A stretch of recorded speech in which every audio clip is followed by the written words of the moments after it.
All right, y'all. Thanks for coming out. Today is what we're going to do. We'll talk about AI as the attack surface. Is there anybody in the crowd who's not seen a movie called The Matrix? It could be a problem. Hold up your hand if you haven't seen the movie. Okay, cool. All right, we'll talk about that as an illustration. Talk about how having an enormous data lake of samples that have been analyzed can help you identify and get around some problems. We won't spend a lot of time on that. Is there anybody in here that's never heard of Hugging Face? Raise your hand, please. Okay. This is good. Good. This is going to be fun. All right. And then answers and how to test. One thing. So I'm Andy. This is Katie. This is our opinion. This is things we've learned. This is not endorsed by the conference. It's not endorsed by ReversingLabs, although I am using their template. Use at your own risk, but probably nothing real risky here. So backgrounds, Katie, you want to introduce yourself? Yeah, so I'm Kadi McKean. I'm a podcaster. I've been in the open source space for about 8 years now. So I run a podcast for open source developers. It's called 10x Insights with my buddy Steve Poole. I'm also a proud Penn Stater. I bleed blue and white. And I'm also a co-organizer for DevOps Days DC. So if you're interested in being in DC in September, let me know. Thanks. All right, my name's Andy Lewis. I'm a technical, what am I? I don't know. Hey, so once upon a time, I ran security for a fairly large company here in Denver. Before that, I was in the Marine Corps. While I was running security for that company, there's this funny, weird thing that came out called application security. And there was this organization called OWASP that was formed to help people learn about it. And my developers were hurting, and so we founded the OWASP chapter in Denver. Is there anybody in here that has not been to Snowfrock? You guys never heard of Snowfrock? Okay, so in March, Snowfrock is the largest regional AppSec conference. That's part of what OWASP Denver does. I am a former Marine. It was wonderful. Seemed like the right thing to do at the time. Never looked back. Right now I raise honeybees out in Arkansas, and I work for these guys. So who's ReversingLabs? Remember that question about 24 petabytes? Is there anybody who can imagine what 24 petabyte data lake looks like? Is that big? Yeah, a little big, yeah. Yeah, so 24 petabyte searchable repository. ReversingLabs, we're not here to sell you today, but you need to know kind of the basis for some of the things we're going to talk about, some of the things we're doing. Katie and I are at a table here around the corner if you want to talk about it some more. But the bottom line with ReversingLabs is we're freaking badass at malware. That's the bottom line. And so some of the things that we're going to show you are lessons that have been learned and relearned, because like we were talking about earlier, there's really only one problem. The only problem is improper handling of untrusted inputs. That is the only problem, and we'll show you a little bit about that. All right, so let's start out with a pop quiz. Is there anybody that doesn't know what a CVE is? And you're looking it up on your phone? Okay. What's worse than vulnerabilities? Anybody know? Shout it out. Go. Feel brave. 0 day, that's a good one. Well, yeah. That's also true. Nice. Okay. So one of the things that is going on, I don't know if you guys have figured this out, but look, we have all these tools that are about securing data and securing operations, and it's wonderful, but they are hard. It's become a hard target. So what's an easy target? If I can infect something upstream that I know you guys are going to pull in, I own your ass. So what's worse than vulnerabilities? Trojans. So there you go. Any questions about that? So what's machine learning? What's AI? Look, I know stuff, right?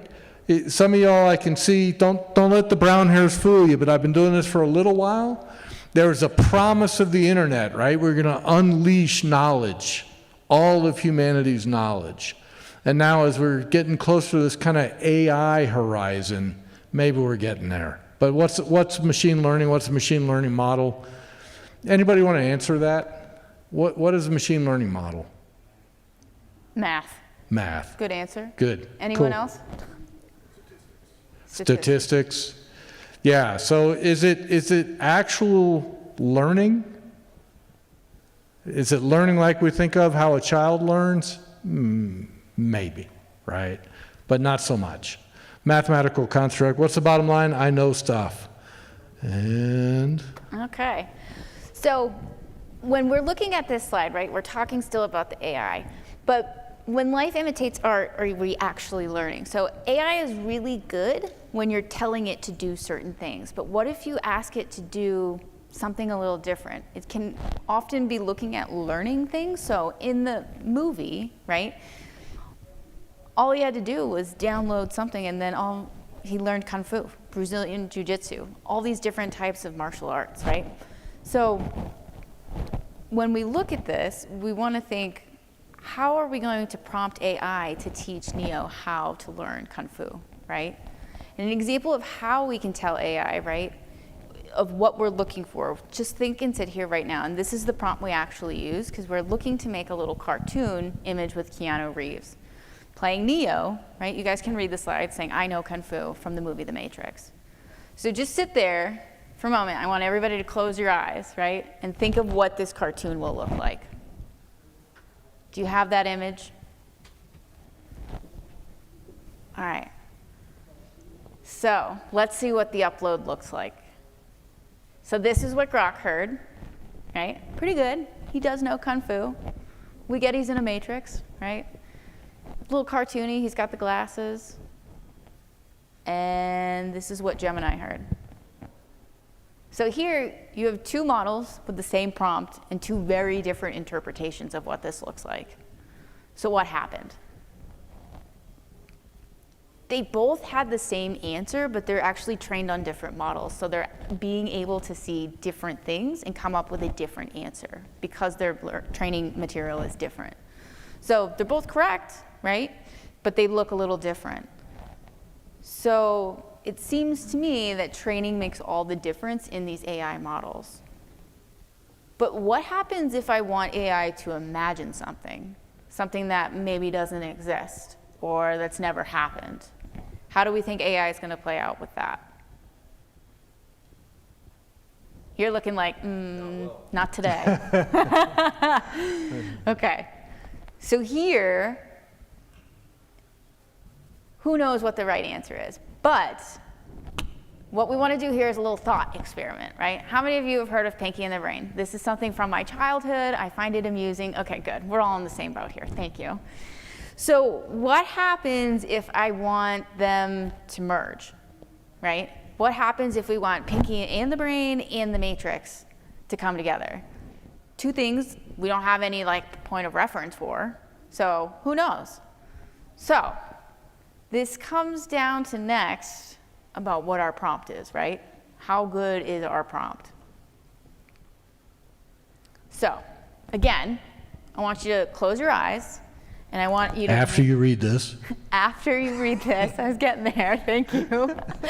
But I want you to think of this, right? I want a cartoon with Keanu Reeves as the brain from the cartoon series, Pinky and the Brain. And Keanu Reeves should be wearing a white Kung Fu outfit with a bubble saying, I know Kung Fu. And it's time for world domination. So everybody got that image in your mind? Good. Okay. So... let's see what AI imagined. Are you imagining maybe Keanu Reeves with a tail? Short. Okay. What else are we imagining? No. All right. I couldn't hear. What? Big skull. Big skull. That's a good one. I would think that too, to be honest. Short, little. Does he have big ears, maybe? All right. Let's see what happened. So this is what happened when we ran it through AI. Now, there's a whole lot going on here, but did you imagine him with 3 arms? I personally don't know a rodent that has 3 arms, or a person, so that's new, or it happens very rarely. But did you think of him as having a tail? Or maybe making some new words? No, right? So it seems like something maybe in what our prompt said that maybe could have caused this deviation, right? You would think, right? It's based off training models. So let's see if we can maybe improve this. So again, we're gonna stop, close our eyes, we're gonna adjust our prompt to see if we can make this a clearer picture and get there. So this time, what I want you to do is imagine Keanu Reeves as the brain, but this time he's gonna be wearing the white Kung Fu outfit and have a bubble, so we're getting more explicit, saying, I know Kung Fu, and then have a flaming sword in one of his hands. So we're getting more oddly specific with this, right? So has everybody got this picture in their mind? Perfect. So, what did we get? All right, so this is what we got. So now we're down to 2 arms, cool, right? And now we have a fireball. So did we expect the fireball? Was that even in our prompt? No, I certainly wasn't. The other question is, did you expect the heart emoji in the thought bubble? I mean, if I was writing it, for sure it would have a heart emoji because I tend to be like excessive on emoji some days. I think it's like my love language, you know, it's just how I chat with my family. But enough about me. But were you expecting any of that to be there? Probably not. So, you know, arms seem to be more adjusted now, and emojis maybe could be taking over the world along with knowing Kung Fu, but who's to say that? So did anyone else notice that the scabbard is wrong? Yeah, it's a little wonky looking, right? But at least he's got 2 arms. So we've seen now, just through this example, we've seen that training, what it can do and what it can't do. But we can't also take into account for how long it takes the AI to learn these things based off training, right? So it has to take some time, a few rounds of this to be able for the image to finally sink in and really get to what you're looking at.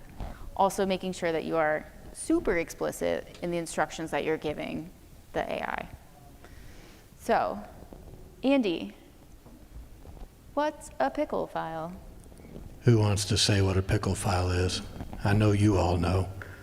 So that's the remote. Thanks. Anyone? Going once? Yes, sir. Serialization format, yes.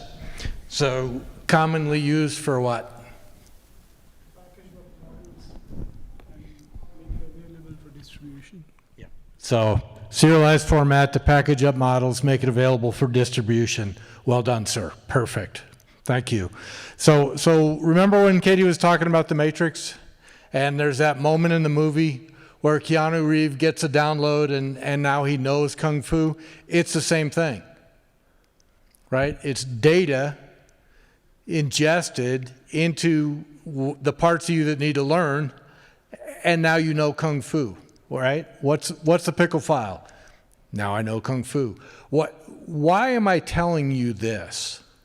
How many people in here have spent time trying to explain to people what a pickle file is, especially when you're sitting around a crowd of like 4 or 5 people and they're all talking, ha ha ha, pickle this, ha ha ha, pickle that. And you ask them, hey, what's a pickle file? Anybody got an answer? Now you got an answer. Hey, let me tell you a story from that movie, The Matrix, right? What's a pickle file? Man, it's serialized data, right, for your learning model. Think about when Keanu Reeves learned Kung Fu through an upload. That's what a pickle file is. Hope we're good there. All right.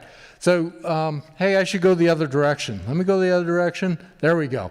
All right. So what Katie talked about is when AI is running right. Think about that.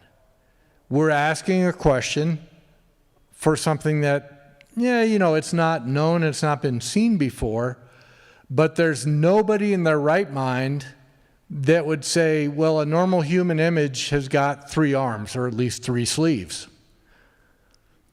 That's what you get when AI is running right. So what is the implication of that? One of the implications of that is how do you know when it's running right? This example is super simple, super easy.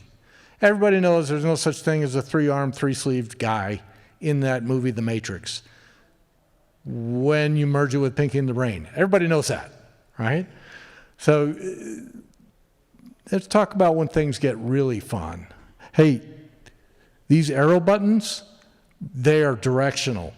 So once upon a time, there was a machine language library, right? Anybody use PyTorch in here? Yeah. Did you know that it had some issues? No? Okay. Well, if you look, so there was this library, there's this thing called PyTorch, and once upon a time, about, hey, this laser is kind of weak. So 2022, it gets compromised. What's the implication of that? What could possibly go wrong? Nothing could go wrong. So let's go and see. It surely got better in 2023. You know, I don't think I'm trainable, guys. I'm really sorry. Yeah, 2023, again, same thing, right? Hey, people are relying on PyTorch. You knew what PyTorch was. What do you use it for? Occasionally modeling some NLP data. Okay, there you go. So if it was, say, compromised, that's not a problem, right? We're just modeling. Okay, cool. All right, well, good thing it was only 2022 and 2023, or maybe not. Do you guys detect a trend? You see what's going on here? Like, again, why is this something to do? Why? Because if I can attack you upstream where it's weak, you invite it in, and now I own your ass again. Remember? This is why supply chain security matters. Okay. I almost hate bringing this up at this conference. I've been an open source fan. I've been a fan of all things open for many years. But you got to acknowledge that some of the things that we've done in the open source community rely perhaps a little bit too much on trust, right? Whereas those of you that are in the commercial sector, or especially in, you know, some of the more lockdown environments, recognize that, hey, we don't trust anything. Can you trust your biggest open source repos? Can you trust NPM? Can you trust PyPy? Can you, what's that? Yeah, can you pronounce PyPI? Like Magnum PI, but with code. Yeah. So what's Hugging Face, right? Is there anybody everybody knew what Hugging Face was, right? So what is it? It's another place where we put stuff. Why? Because we're an open community, and if one person invents a good way of reading QR codes and is willing to serialize that information, then if I put it up on Hugging Face, hey, you can have a model that understands QR code reading too, right? So that's what this is. So let's see. So why use it? This is why you use it. You go up there to Hugging Face and say, yeah, you know, my model is complete. It's fluent in Hungarian, which is what I needed it to be, but it can't read QR codes. I wonder if there's an easy way to read QR codes. Hey, there is. It's right up there. There's a whole bunch of them. Go ahead and pick one off a Hugging Face. So now my AI knows QR code processing. We were just one pickle file away. So if you're a bad guy, what do? Hey, this feels like an attack surface. Why not? And so here we are. So let's talk about addressing it, though. Remember, there are some famous words. Anybody want to add to this list? Famous words of advice? Don't roll your own crypto. Yes. That's been, I think that came up in the first OWASP meeting in Denver in 2006. Don't roll your own crypto. How many people in here roll your own? Never mind. So I'm going to add that to the list if that's okay. All right. So don't do a live demo during a presentation. We're going to violate that rule a little bit. Right? So if you got your phone with you or you got your laptop open, go to https://secure.software. All right? Like that. So instead of doing a live demo, because that would be bad, we're going to let you do the demo part. So https://secure.software, and look up when you're where you need to be. And I've done this probably 5 times today with people whose phone browser won't browse there, but they'll search for secure software. It's kind of convoluted and weird. Anybody who needs more time? All right, there we go. So when you get there, you get to the community. Who runs the community? We call her Katie. This is Katie's site. All right. When you get there, go ahead, in the upper right-hand corner, there's communities. Hit communities, hit the community drop-down, and select PI. He is trainable. Doing pretty good. All right, so when you get there, you should see something like this, right? You're browsing the directory. So what is this? What are we looking at? So I told you that our background is malware analysis and threat hunting. Well, when SolarWinds broke, one of our founders wrote a blog and said, look, SolarWinds, this is what it was. This is how you could have known. This is what you need to do going forward. And that became a different branch of research for us. And eventually became also research into open source stuff. And because look, everybody stands on the shoulders of giants in this industry, right? So we share. And so when you look at this is the results of our research. And by the way, does anybody know who was the #1 contributor to open source security last year? Katie, do you know? I might. So it was us Oh yeah, that's right. for OpenSSF. Yeah, for database. OpenSSF, right? Our research paid off. It's available to you for free.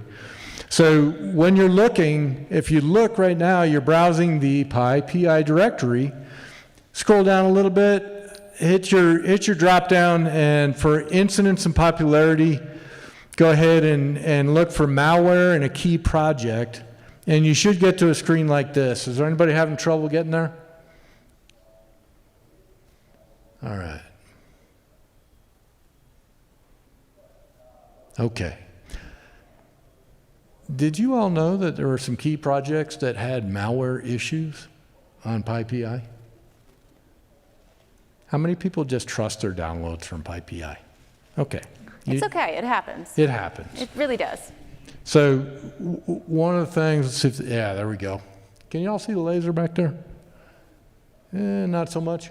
Okay. Look, so what are we showing you here? All right, in this case, for this package, the pandas package, yeah, pandas. So 1.3.0 RC1 had malware. That package was removed. The latest package is 2.3.0, 16 days ago, no issues. So what's that tell you? You're okay, right? But it also tells you that at one point there was a top 100, a key project on PyPI, 3 of them, that shipped backdoored. What's worse than vulnerabilities? Trojans. Is it happening? No, we just made this up. This is total Photoshop. Is it Photoshop on your phone too? Probably not. All right. So any questions about this before we keep going? Is there anybody that had trouble getting there?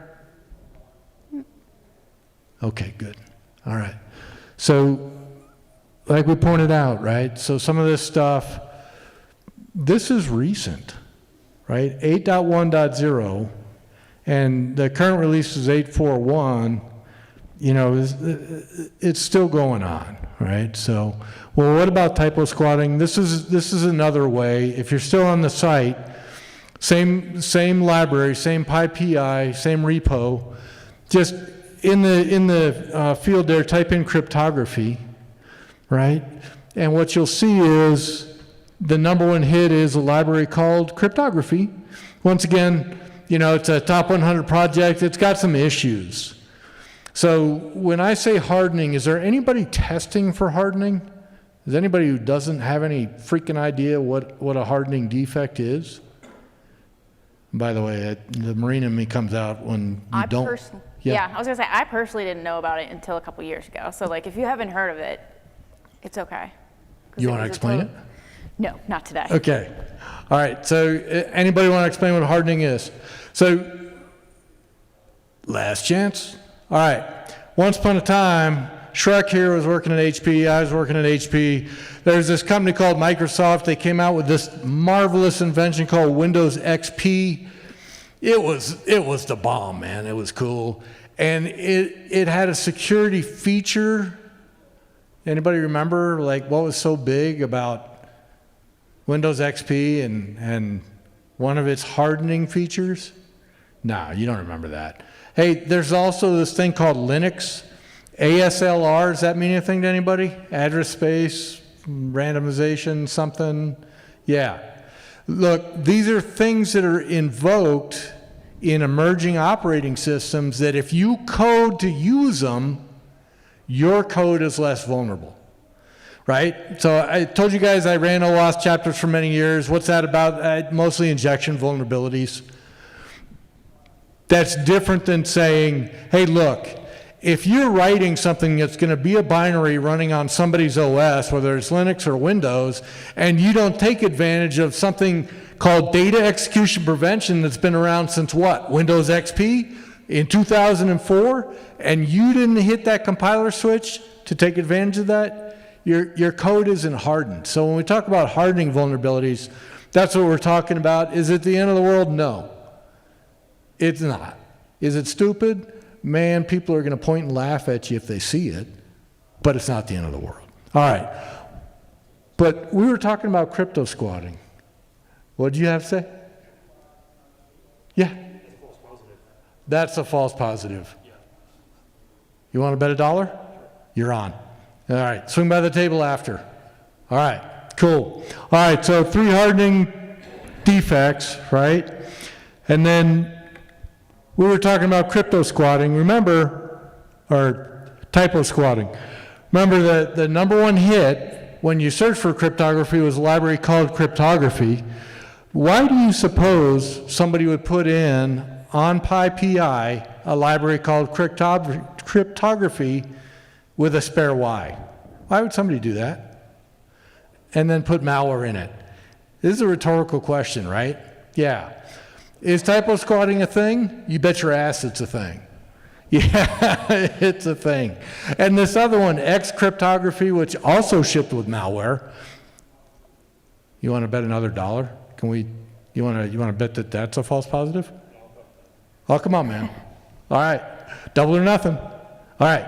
Anyway, look. So what I've seen customers do with this free tool is 2 things. One is search on the downloads that developers are using. Search on those dependencies. How many people in here develop in Python? Ooh. Okay. Did you know that the Python Foundation issued a warning that manifest files are by definition incomplete? Did you know that? Yeah. If you want, swing by the table. Oh, yeah. Yeah, if you want, I'll get you chapter and verse. But a Python manifest file, there are known gaps, and you'll see them when I show you the article. But the point is what? The point is, hey, there are bad guys out there that are going to do bad things. Your developers may or may not be aware of this, may or may not fall into this trap, and you may or may not be instrumented to realize that they did. All right? So, hey, Katie, there's an elephant in the room. I know. What about it? Yeah. So we've danced around some of this stuff. We haven't really talked about AI. Let's talk about it. All right. So what's one of the hazards with AI? How many people, Raise your hand if you've never heard of anybody who's having AI write code. Yeah. What's happening with AI code right now? AI is writing code. Is it secure code? How many people think so? Yeah. Okay, what do you do about it? Okay, so my fourth or fifth speaker when I opened up the Denver OWASP was a guy named Jim Manico. He's been teaching AppSec for 20 years. If you are concerned about your AI writing code and you want it to be secure, one of those serialized inputs available to you is from a guy who is world class. Anybody need me to leave this up longer? Because if you're worried about that, here's your answer. It ain't going to be free. Okay, cool. Manico for the win, but hey, he can teach you Kung Fu, but what do we know about Kung Fu? How would we test and make sure? How would we win $1 off of a supposed false positive? We'd check for tampering, malware, vulnerabilities to start with, right? Is there anybody here subject to CRA, the EU's new? Ooh. Cyber Resilience Act. Yeah. Anyone? No? Good. You don't care then. So for you, the vulnerabilities ought to be in last place. For people that are subject to CRA, they're probably in first place because there's some really bad days coming. But when you think about the tampering, you think about the typo squatting, you think about some of these things where, again, where's the weakest attack surface? Upstream of you. That makes it a good attack surface. That means you need to test to make sure nobody tampered, nobody inserted malware or backdoors. Vulnerabilities, yeah, we should do that too. If you were going to go ahead and get Manico's library, which you should if you care about secure code, some of the capabilities you want are behavioral diff, for example. What's that mean? So is there anybody that's NPM developer? Yeah, a little bit. Quasi, I say that. Yeah, a little bit. Okay. There's a 13 million download a week NPM library called UA Parser JS. And essentially it allows sites to render appropriately based on the OS and the browser, right? Very popular library. A couple of years ago, what happened? Got backdoored. How would they know? Well, it wasn't something that you could spot in the code right out of the gate. So one of the things that you're testing for if you're trying to manage supply chain security, whether it's AI, MLL, or traditional supply chain security, look for behavioral diff. I've got a customer that's got distributed development teams across the globe. One of the things that he looks for is a newly introduced behavior of any testing for virtualization.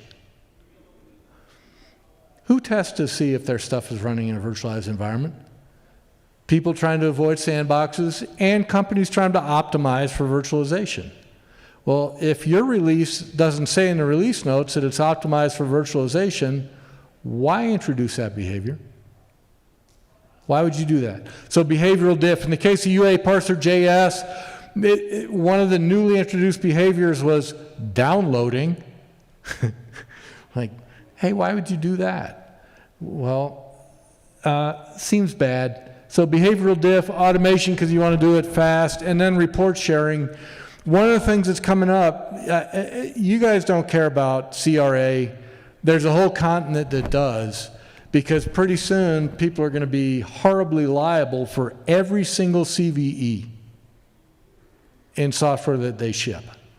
And so when we start to talk about how are you going to fix that, well, you can't fix it if the people who could fix it don't know about it.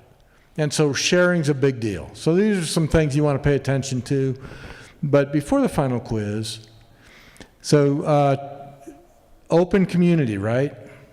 Anybody heard of Ethereum? So Nixo is in the table beside us. They need help at Ethereum. They are trying to figure out how to do governance. It's all open source, and they ain't there yet. And she's here to get that help. So if it's not too much trouble, go ahead, be in her talk tomorrow at 10:30, or stop by our table and then go to hers and give her a hand. Any questions about that? Okay, cool. All right, and then the other thing, this is my favorite meme. I show it every talk I give. I don't care if you don't think it's funny. I think it's funny. So there you go. All right. So you want to take these, Katie? Yeah. So we just wanted to make sure how our talk went today. So we love to do a little pop quiz. We've been quizzing the whole time and keeping it fun, but we just want to make sure some of this content is really sinking in. So let's see if you were paying attention. So what is a pickle file? I heard someone mumble. It's serialization, Katie. There we go. Or is it Neo knowing Kung Fu? There you go. All right. So answer. You are right, though, with the serialization, so it's knowing that. All right. Next one. What is hugging face? And I'll walk around with a microphone if you want to say. Ah, You got, we there got we a go. taker. Winner. Yeah. It's a great answer. Repository for LLMs. Well done, sir. Nose on, right on the nose. All right. Last one. What's like a free way to check a library risk? I'll give you a hint. You used your phone to look it up. All right, we're feeling a little sleepy. I don't know. Maybe we should hand out pickles during this talk. But Yeah. Secure.software is where you can check out those risks totally for free. And again, just a reminder, we support things like npm PI, Ruby Gems, NuGet, and now VS Code. So it's a fun little tool that's free for you to use. So what's a scalable way to manage library or ML risk? The people that paid our way to come to this conference and talk. ReversingLabs. Yeah, so that's us. That's it's us. a little bit about what we do, but we're not here for that. So if you want to talk to us more about it, we'll be at our booth. We're in B10 by OpenSSF. So let's get into the fun of it. Questions? Anyone? Any takers? Perfect talk, huh? You assimilated all of it? Got one in the front. Other than the dollar on the line for the false positive. Anyone? Why is CRA going to be a headache? Okay, the question is, why is CRA going to be a headache? So CRA, say what it is again, please. Cyber Resilience Act. The Cyber Resilience Act. One of the mandates is if you ship software that contains CVEs, you are liable for each CVE. So that's, and we've had a lot of people walk up to the table asking about that, right? So does that help? Yeah. Okay. Anybody else got any questions about that? So there'll be a really good talk, actually. Oh, there it is. So Katie and Charlie will be talking about it in excruciating detail. Yes. What's that, Wednesday? On Wednesday. On Wednesday. So we'll be giving you the different people involved in it, because most people will just think, oh, it's just maintainers or producers, but there's actually stewards involved as well as consumers. So we'll be giving you the nuts and bolts of it. It's a mess like only the European government can deliver, all right? And I'm sure that the United States government's going to follow suit. So, It good usually question. happens that way. What's that? It usually happens that way. Yeah, that's the other pattern, right?